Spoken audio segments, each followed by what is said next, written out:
What's up, everybody? It's Devon Dreamy Kong McVitie here again with another awesome episode of the Shoots and Blabber podcast. I am super excited for tonight's episode because I am not the only one who's going to be live from Detroit that you guys will be hearing. My friend Jeff Dwoskin will be joining me tonight. We will be going over his shows and what he is all about. We talk a little bit about what hashtag Roundup is and the fun games that come along with that, as well as where you can find new ways to watch certain TV shows. That and the conversations about what we like about Michigan and Detroit. So sit back, relax, and enjoy our show.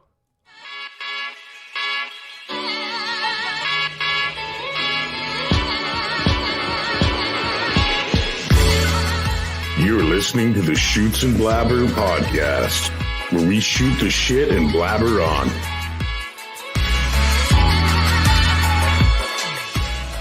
With your host, Devon Dreamy Kong McVitie.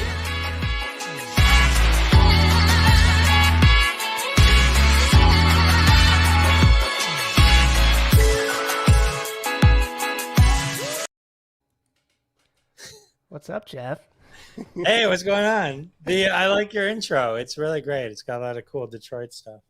I figured, if I'm going to embody the city of Detroit, I got to show it off a little bit.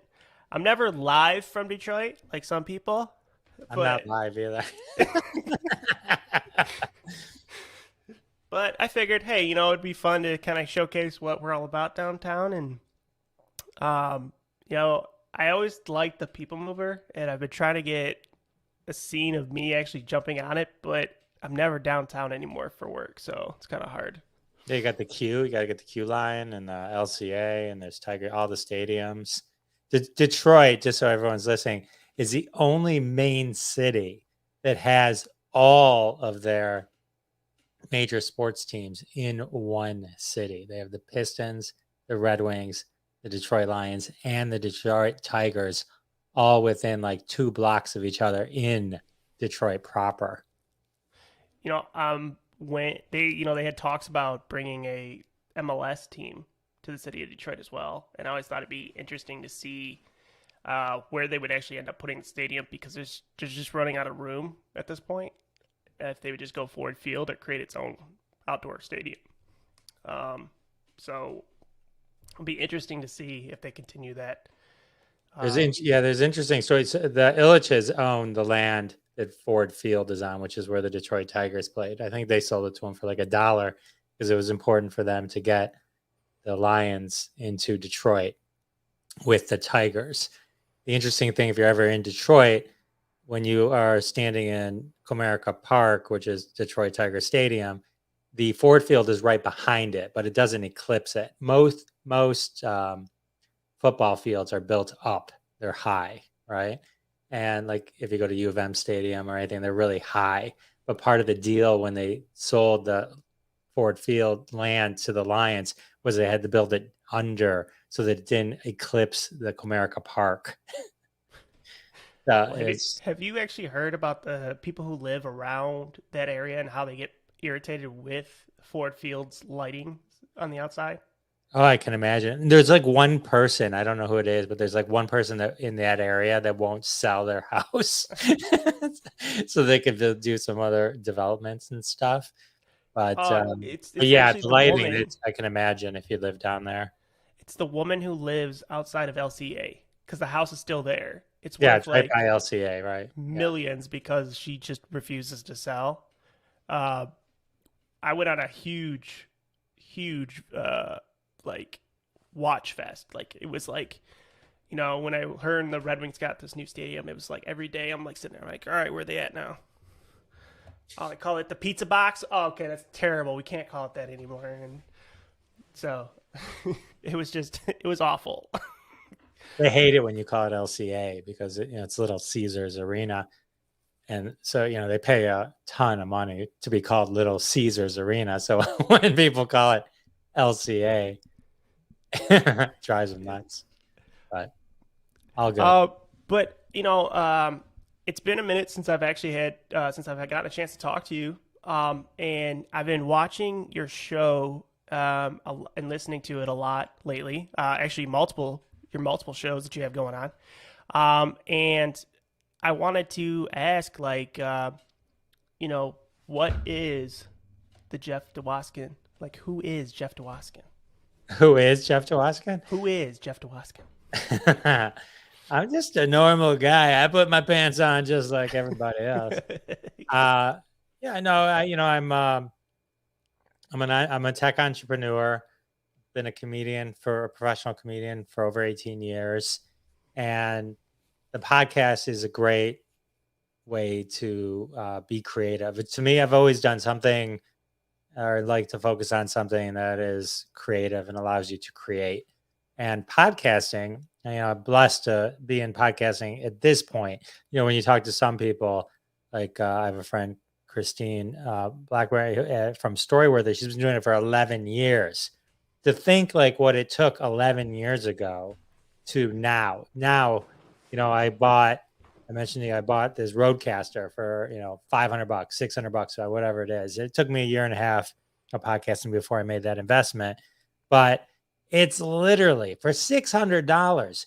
I basically have a complete radio board sitting right next to me right now. I mean, think about that. $600. It's nothing. And it's like, I could literally run almost anything I could hook up for. I mean, it's just crazy. Like just where we are today with technology, and even this program right here with StreamYard with live streaming this program, right? I don't know what is it. Yeah, I don't know which one you pay, but let's say it's $20 a month or something, right? Or the free version. A lot of these have free versions. I mean, it used to be you had to have OCB software, like core software, and then you had to have a camera, because the cameras didn't come with computers back then. It's like so when you think about like how easy it is now and how like exciting it is for us to then just kind of take the ball and help move it further down the field, it's so crazy. It's so crazy and so fun. So yeah. What's funny to me is I think the best quote I've heard lately is when somebody says, "What is when you talk to somebody, 3 out of 4 people have a podcast." It's like, it goes right to your point. If somebody has a microphone, they have a camera, most likely they're doing one of two things. They're either streaming on Twitch, which Gordon Ramsay doesn't know what Twitch is. And the other thing is that they're podcasting. And it's such a great platform for people to express on who they are and what they're interested in. I know you get a lot of different guests, not only comedians, but other people who have been on either TV, movies, video, all sorts of stuff. Recently, I know you had the guy who played Al on Home Improvement. He was recently on your show. And I just, I wanted this platform for somebody to come on that can just sit back and enjoy themselves, kind of like having a beer with a bunch of buddies and, sitting on couches and whatnot and just enjoying themselves. So, yeah, I mean, the interesting thing, the downside to everything I just said is the barrier to entry is very low, right? You could do a podcast on your phone if you wanted to. I mean, when you think about like just even the cameras on our phones, how insane those are, right? And but the problem is anyway. The problem is like that's why people I was just talking to someone else about this, where it drives me nuts when people go into these podcast things, and it's not about not helping people, but when they go, "Hey, I want to start a podcast, what should I talk about?" Like that's not it's like that's not how it works. It's not how it works. And so so that's why there's so many people don't understand, and I didn't understand when I first started. I mean, you learn it real quick, but how much time and energy goes into every episode that you see appear. And, there's so much that goes into it, and to maintain that, right? I'm going to hit episode 100 on January 31st. That's huge. Most really don't hit, get past 7. Most podcasts don't get 7. They'll say there's 2 million podcasts out there. And it's, and then 80% of those, it's a graveyard of podcasts. And it's unfortunate, but that's what happens. Is these people they start and then they get to episode 3 and they're like, I don't know what to do, and so they stop. Right? And there's, but not us, not us, No, I mean we just not keep us, not me and Dreamy Kong. right. We just keep trying to. All we do is we just keep bullshitting until somebody starts listening again. I mean that's how it is. No, I mean that's the thing. I kind of felt like we were in a niche with Fandom Effect. Me and Mark kind of had that conversation. I just told him, hey, I appreciate everything, and you taught me everything, and I love him for that. He taught me everything I needed to, and I'm still learning this to this day. But I wanted to have a platform where it was everything, and I could talk about anything with anybody. And so that's why I learned from people who have been doing it as long as you have, and Mick and Tim and stuff like that. And I'm trying to understand like the different things that you guys might do, and like, okay, this works for you, but it doesn't work for me. And so people, when they're starting podcasts, need to understand that like you're not going to be Joe Rogan. There's no doubt about that. I mean, everybody wants to be, but you're not going to be. Well, Joe Rogan was Joe Rogan before he was Joe Rogan, right? I mean, like he was already Joe Rogan. He then started. I mean, he was on news. I think radio. you missed the Joe Rogan in there, by the way. Yeah, yeah, he was on news radio. He was a famous stand-up comedian. He was an actor.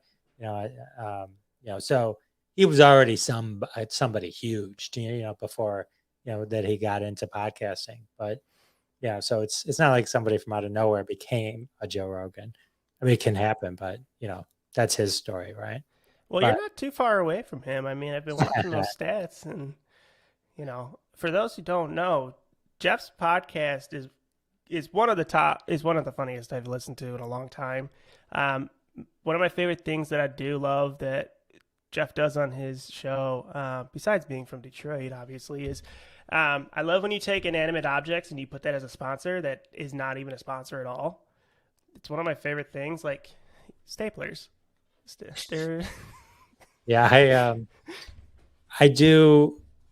It started that way, just like everything. Some things kind of evolve a bit, and it's funny because now I actually have sponsors, so it makes doing fake sponsor. I had to like rethink the fake sponsors because I do them like real sponsors, right? I don't do it like it's a joke. I mean, you hopefully know it's a joke, but I try not to do it as a joke. I later started doing, originally, right, it was like brought to you by AA batteries. And I would write ads for just ridiculous objects around the house.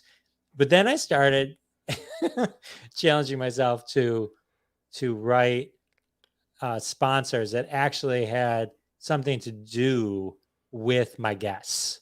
And I've probably been doing that for a while now, where I don't think anyone ever but me would know that connection. But in my brain, in my head, in my dreams, one day there'll be a Criterion collection of the Jeff Dwoskin show, and someone will go that deep and figure it out. Like the name I say at the beginning of my show is related to the guest as well. If you notice, it's a different name every time the episode starts. And like, for example, I'll give you an example. In my Kelly Maroney episode, okay, Kelly Maroney, this was last year, October, I think. So Kelly Maroney starred in Fast Times at Ridgemont High and A Night of the Comet, which is one of my favorites. But she also starred in the cult classic Chopping Mall.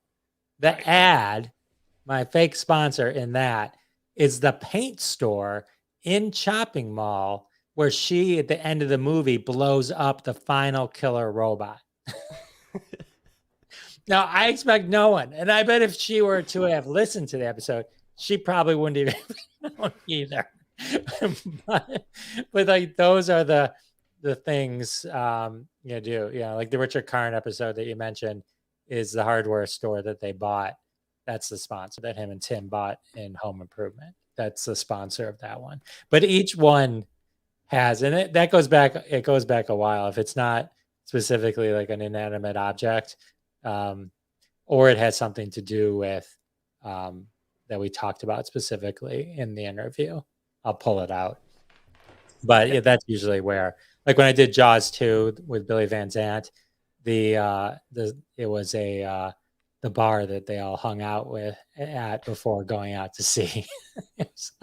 And then here's the crazy thing. I do the research. I screenshot things. So like if there's like things on the window, I'll mention that in the ad, or the prices that I'll say likely we're actually in the movie. Again, things that I would never expect anyone in a million years to actually understand. But at some point I have this dream that somebody will go like, hey, we figured this one out. I'm waiting for Mick to finally like realize that, being that he's the scene snob and he's just like sitting there like listening to your show one day and it goes, how did he pull that out of anything? Like it's just sitting in the background.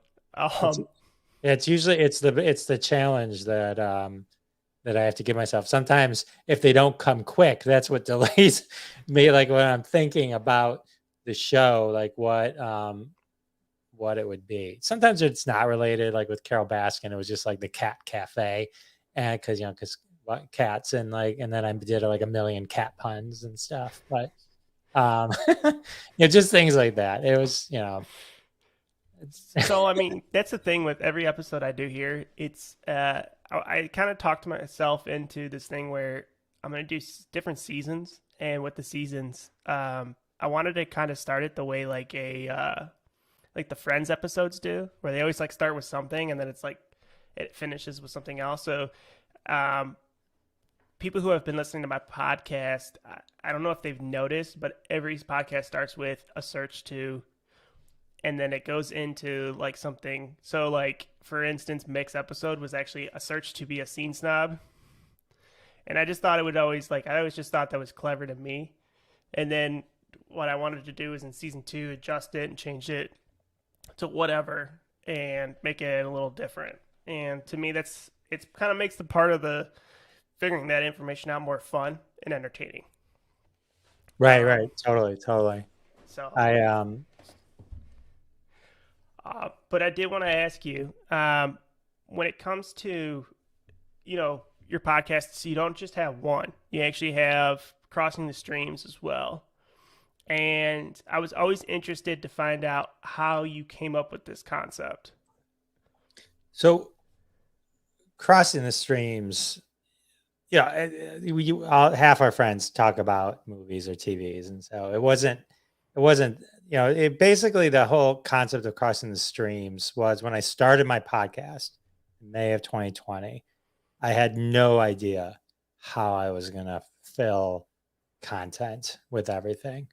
And I still have two of these friends, Howard Rosner and Ron Lippett, and they were my comedian friends. Being a stand-up comedian, I have a lot of comedian friends, but Ron and Howard were my naturally funny friends, right?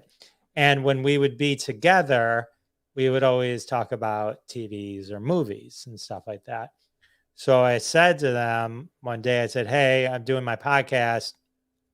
What do you think if we just do this thing and it could be reoccurring, and we'll talk about TV shows. We'll just talk about shows that we like, that we think other people should listen to. And so we actually recorded, it was episode 8 of my podcast back in June of 2020. And it was called Crossing the Streams. That was the name of the segment. And then I had a sequel to that come out on the 15th, or my 15th episode in August, but we actually filmed them we taped them at the same exact time. That was my other trick when I was doing early. I didn't know if I'd ever have enough content. So if I had someone, instead of doing one long interview, I would do 2 15-minute things, and I would stop and then go, hey, all right, we're back. Oh, it's been a while. Hey, how you guys doing? And then I've recorded them both. So I'd have 2 episodes recorded at one time that I could release at 2 different times, but didn't have to get them all back together. So the intention after those 2 episodes, the second one was Crossing the Streams 2, Electric Boogaloo. And the intention of both of those, and honestly, those were some of my biggest early episodes, was to always kind of redo it or bring it back. My problem was that I started getting tons of guests, and and things happened. And so I was fortunate enough to to be filling the schedule. So it was hard to figure out when to do that. When IndiePod started, when Tina Marie started IndiePods, she was like, hey, we're having all these IndiePods is a podcast conference. We're doing all these. Those for the listeners. I know you know. And then and so we're doing all the podcasts, but they're all live. I'm like, oh, I don't do that. And she's like, well, could you? I said, sure. So I ended up getting StreamYard, and I think I did like a 30-minute thing. My buddy Bob Phillips came on, who's now a regular on. He's one of the main co-hosts of Crossing the Streams. And so we did it. But now I had this software. So I'm like, I went back to them. I go, hey, I don't know how if I can even get this back on to my original podcast. I said, but would you be interested in doing a weekly show? Why don't we do this weekly? And the other thing that I liked about it was it gave me an opportunity to have other podcasters on my show. I don't think you've been on it, but you're more than welcome to join. No, I haven't, Jeff.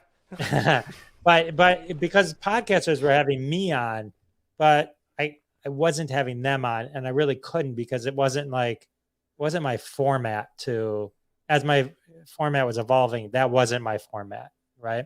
But I figured if I did this weekly show, I could bring other podcasters on. They could promote during the live show their podcast, and they would be less stressful too, because it's not an hour of interview. You do your segment, you banter along, with the other segments, and it's just fun.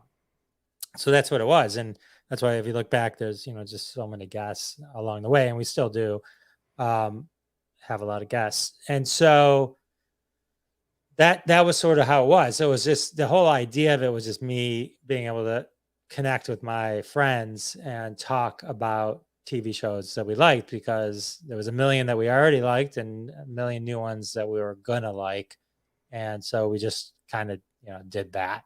And now starting in last December, I decided to actually put it back into the podcast.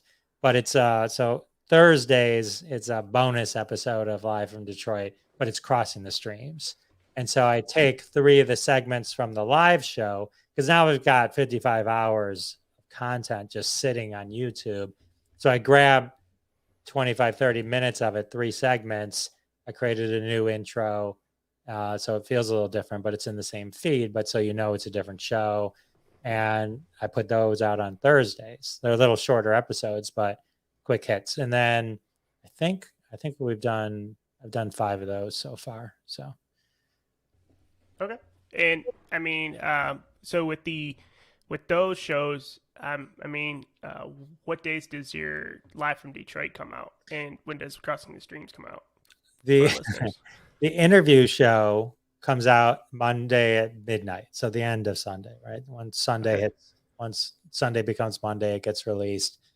And that's the interview show. That's the Live from Detroit, the Jeff Dwoskin show, where I have usually, celebrity, comedian, musician. Yeah, it's a really great way to not make your Monday suck in the middle of the week. Right when you wake up, you're like, oh crap. But it's like, oh great, Jeff Dwoskin's here. Thank you. And then Wednesday at 9:30 p.m. Eastern time, we're live for an hour or about an hour on YouTube, Facebook, Twitter, and Fireside app.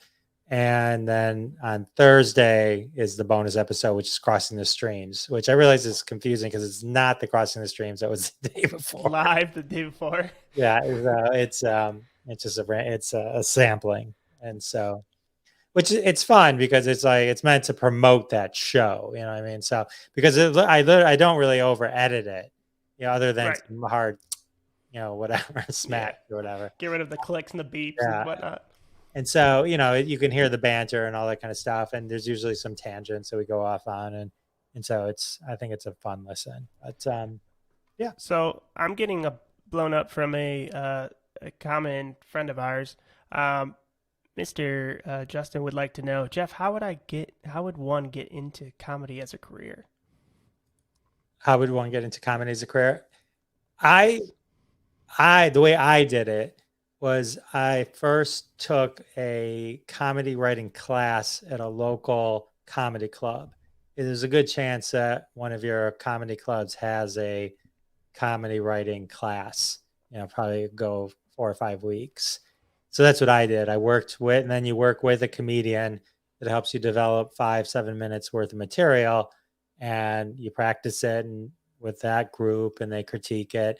And then usually there's a showcase at the end of that where you can invite your friends and you do your 5-7 minute set that you wrote. And then that's how I started. And then from that point, I just never stopped. A lot of the people in my class did. Some went a little bit, but I think with 18 years, I think I went the longest.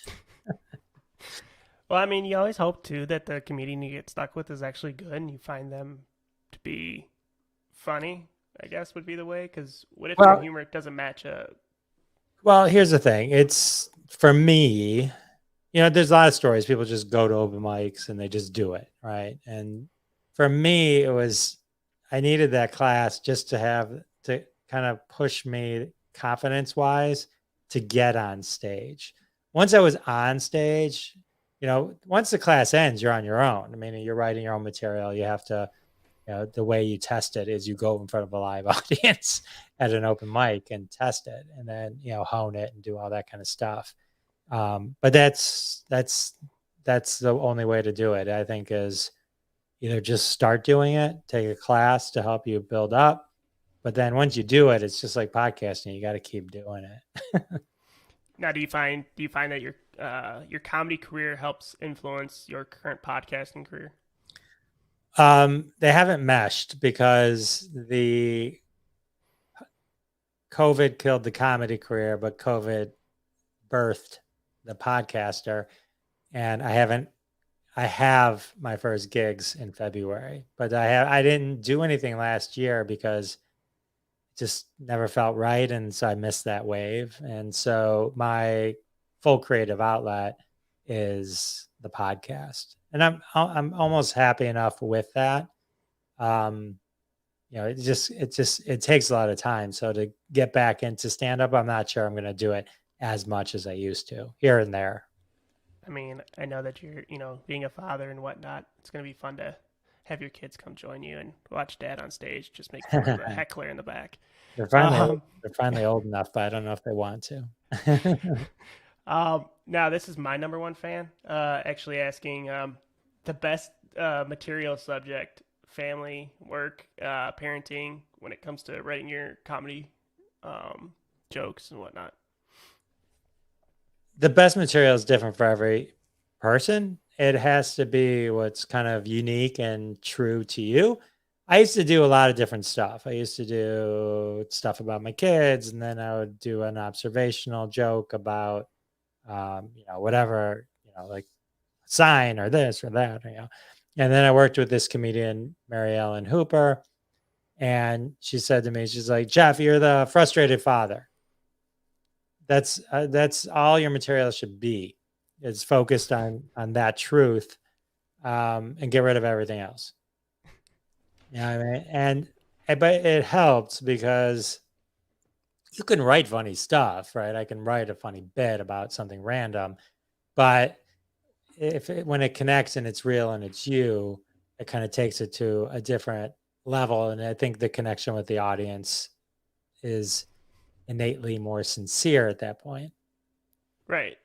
I've come to see a lot of, come to see a lot of growth in the comedy, like people becoming comedians throughout COVID, with the aspect of a lot more people are getting to the point where, like we were saying earlier, with podcasting and being a visual aspect out there, and the TikToks and whatnot, a lot more comedians are growing. It looks like Justin also wanted to know, are you going to use jokes from your podcast in future stand-ups, or has it inspired some of your writing? I couldn't tell you one thing I've said on my podcast. That's the most honest statement ever. I know it sounds weird, but like if I go on stage, if I'm doing stand up and I get off stage and you go, what jokes did you just do? I'm like, I don't know. I don't know what I just did. I mean, I guess I could rethink and, but it's kind of like one of those things where I do the podcast and I don't listen to it again. I mean, I listen to it before I put it up, make sure everything's edited right and all that kind of stuff. But I don't necessarily remember. I have to actually catch myself some things because I realized I repeat stories if somebody triggers the same name. And so like I start writing those down. There's like I was editing an episode for next week, and the Richard Karn episode, as we mentioned him earlier. And I talked to him and I tell him like, oh, I worked with Tim Allen and I met Tim Allen's mom. And then this episode I was doing, Tim Allen came up and I said the same thing. Like, I had to edit it out. So, like once I was interviewing someone and they quoted back my podcast, and all of a sudden I'm like, I shut down for a second. I'm like, what are they talking about? I don't even know what they're talking about. Do they think they're talking to somebody else? I later realized I remember what she said, but it's a lot of it's like in the moment. I don't script it. I take notes, I write outlines, and then I kind of just do it. But I don't necessarily always remember after. But no, I think though, even if I did, the answer would be no. I probably wouldn't do it on stage. I think the format's a little different because on stage you're talking to know someone's there and know to react and kind of move forward. It's a different kind of monologue because there's a live audience, and on a podcast you're pushing it, but there's no reaction. So I think the kind of delivery and as you move on and the timing of it is different. I definitely understand that. I mean, everybody gets those blackout moments. I consider them, right? And I'll come downstairs after we're all done podcasting, and my wife will go, "Oh, how'd it go?" It's like, "Good." "Oh, what'd you talk about?" "I couldn't even tell you." It's like, "Oh, you didn't watch?" That's the more you didn't watch is the more the thing that I'm more concerned about. I can't believe you're not watching my podcast. It's the real thing. So. Your wife's never gonna watch your podcast. Mine doesn't watch mine or listen to mine. Oh, I force her in the car. I'm like, I need you to listen to this and give me critiques because you're sometimes she does listen. Well, my wife does listen. If she listens without headphones, I'm like, you got to put headphones on. I can't hear myself. Like I can listen while I'm editing it, but once I put it out there, right, I've committed it to the world, right? If that makes sense. So I don't want to hear it again because I'm sure I would have changed something, or all of a sudden I'll hear a click or that I didn't take out or something like that. And even though it might be 45 minutes and there's a fraction of a second that went, it drives me nuts. So I don't listen anymore.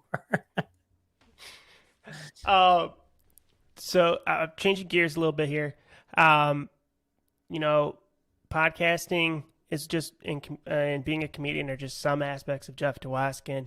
Now, for those who live in the Twitterverse and like to tweet all the time, you have actually your own, essentially like your own game that you play on Twitter, called #Roundup.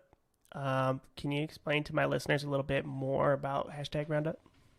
Yeah, absolutely. So my background is kind of digital and digital marketing and that kind of those kind of aspects. And so the one way I applied that part of my life to my comedy world is by when I got into Twitter as a comedian. I started focusing on Twitter because of my stand-up comedy. I discovered these things called hashtags, and hashtags exist. Specifically, they're like call and response hashtags, marriage in 4 words, or something like that. Something it lays out a premise that people can then react to. And I found it fascinating because I've always thought that the one problem with social media, whatever platform, is people didn't know what to write. And that's why they kind of either shied away or burned out fast. So the idea of these hashtags would always give you these prompts that you could engage with. So #Roundup is a community of people that play these games, and very, very, very frequently they trend in the United States. So since 2015, for example, you've had over 8,000 top 10 trends in the United States. So things will, I mean, just even today we had, just a few today even as well. So every day there's usually a few of them that pop in, and we play every 90 minutes. There's a new game, and we built an app. And so we built an app that sends a push notification to your phone every time a game starts, and it tells you to go to Twitter and you can start playing. So you never have to miss a game. And they're fun, and it's a community, and that's really how you grow on Twitter. You become part of a community of people that support you and support each other. And that's how your follower count grows. That's how your likes and retweets grow. And so we just kind of built this whole thing around that concept. Now, I have gotten a couple of them that came across my Twitter. There's been some fun ones. I know recently you guys just had one on Betty White. Rest her soul. One of my favorite women in Hollywood. So you guys had some, I believe it was like, what's a Betty White memory? Different things like that. With it, are you also receiving some of your favorite responses? Like, have you found some responses that you're just like, oh my God, this is perfect, and like saving them or anything like that? Or do you have ones that you like highlight essentially while they're playing the game? We retweet the ones that we like and all that kind of stuff. I take it because hashtag Roundup is my creation. I incorporate that into my podcast. At the end of every one of my podcasts, I find one of the hashtags that we've done throughout the years that relates to the guest or the topic or something that we talked about. And then I read tweets from that hashtag at the end of my show. And so like with Richard Karn, it was hashtag home improvement songs and bands, something like that. And I just read those, and then I let them know they were on the show. And it's a good way to kind of, get people to know the show exists and get them to listen. I apologize if that's coming through on your end. Yeah. That's what we get around here in Detroit. Nothing but car alarms, whatnot, big thugs. But so with hashtag Roundup, I'm looking at the app and the discovery of it, stuff like that. I know it connects up to a lot of people's different Twitters and what they're performing. So the current game types that I am seeing on the app here. Sorry, hold on one sec here. Right. So current games. Right. Why Aliens Would Invade is the most recent game that's going on right now. And so then you kind of just tweet like why an alien invasion might take place. Earlier was describe January in 4 words. I like this one. It's why was Bowie was the best because. Right.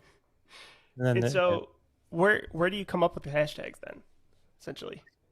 There's a group of every about 90 minutes or so, it's a different game, and that game has a host. And so that person usually is the one that we pick to manage that spot and come up with the hashtags for that time period. I gotcha. Okay. Now, we're going to turn the tables a little bit more, and we're going to put you in a little bit of a driver's seat, being that you're live from Detroit. Here, and that is, if I am a person from out of town, which a lot of my listeners are, surprisingly, I actually, have quite the following over in Germany. So visiting the States would be, ideal. Coming to Detroit. So for them, I would like you to plan out a day at where money's not really an option, but plan out the most Michigan Detroit style day for me. And I will be eating during this day as well. So I think if you really wanted to Detroit it up, you could go downtown. You can park across the street from Comerica Park in the Fox parking structure. And then from there, you're going to be right where LCA is. If there's nothing going on there, you can just kind of take a look at that. But you can walk by Comerica Park, and there's a lot of good photo opportunities in front of Comerica Park with the big tiger and all that kind of stuff that you could do. If there's any game going on, or concert, you can always check one of those out. There's a Fox Theater right there. So as you head towards what's called Campus Marshes, you kind of move through this whole area of Detroit that's been rebuilt. So there's the headquarters of Little Caesars Pizza there that you'll walk by, and there's a corridor with lots of great places to eat. I haven't been down in a while, so I don't know what made it through COVID and what didn't. So I won't list specific ones that are there, but if there was, it was a great Cuban restaurant there that I would recommend. But there's lots of great restaurants in Detroit, Selden Standard, Town. Are you talking about the little Cuban place that's over on Library Street? It's the same ones in Ann Arbor. I think I can't remember the name of it though. Okay. But when you get into Campus Marshes, there's tons of stuff that you can do in that area, and there's tons of restaurants and like coffee shops and little things like that you can do. If it's in the wintertime, there's ice skating, but it's all cool. And as you walk down there, there's a lot of shopping that you can do. So what's the most Detroit thing I'm going to eat then? The most Detroit thing you're going to eat is when you get into Campus Marshes, you're going to veer off and you're going to either go to American Coney Island or Lafayette Coney Island. And but Jeff, which one's the best? Well, that's a great question. So I've always been a Lafayette person growing up, and usually Lafayette and Coney Island, Lafayette and American Coney Island. It's like if you get into an argument with someone over what's better, Mac or PC, or anything like that. It's the same kind of thing, and it's the same kind of story that you hear a lot of times. It was one family that split up and opened up the same thing. So people would argue back and forth which of these Coney Islands is the best. Actually, if you want to, not to plug my podcast, but episode 22 with Erin Cummings, as she's an actress, and she spent a lot of time in Detroit when the TV show Detroit 187 was around. So she sort of adopted Detroit, and she became extremely close friends with the woman who owns American Coney Island. And after that episode, American Coney Island was really nice to me, and she sent me American Coney Island pack and all that kind of stuff. So I'm sort of like more partial to them now, but because of that. But if you want to hear the real history, it's called The Detroit Dilemma with Erin Cummings, episode 21 of my podcast. It's really interesting. She knew everything. Anyway, but they're both good. American Coney Island's cleaner, I'll say, and Lafayette Coney Island is kind of like a down and dirty diner. But I love that. I don't mean to make it sound like it's dirty, but it's not. Doesn't look like. There's not even notepads. It's just like, what do you want? Yeah, it's what do you want? Okay, they come out, they bring it, go, and they're both great. They're both great. One time we took our family down there, and we went to both. And I enjoy them both. They're both good. If they were in different places, you would completely enjoy them both. I think now they use the same hot dogs, from what I understand. That used to be the main difference, is they had different hot dog suppliers. I don't think that's the case anymore. So I don't know that there's a huge differentiation between them. But if you were in Detroit, it would be good to just go to one, have a Coney dog.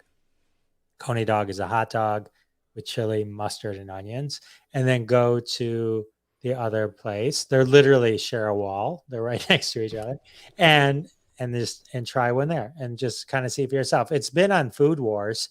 They actually had the Food Wars where they competed against. I believe American Coney won, but that's like the most Detroit thing you can eat is Coney dogs. I think so. I get the Coney Deluxe. Or Super Deluxe, which is the Coney where it's got the ground beef on it too.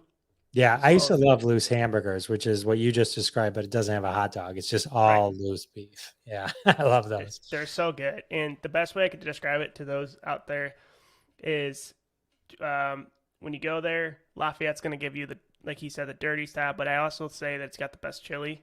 And then you got the hot dogs that just snap when you bite into them over at American.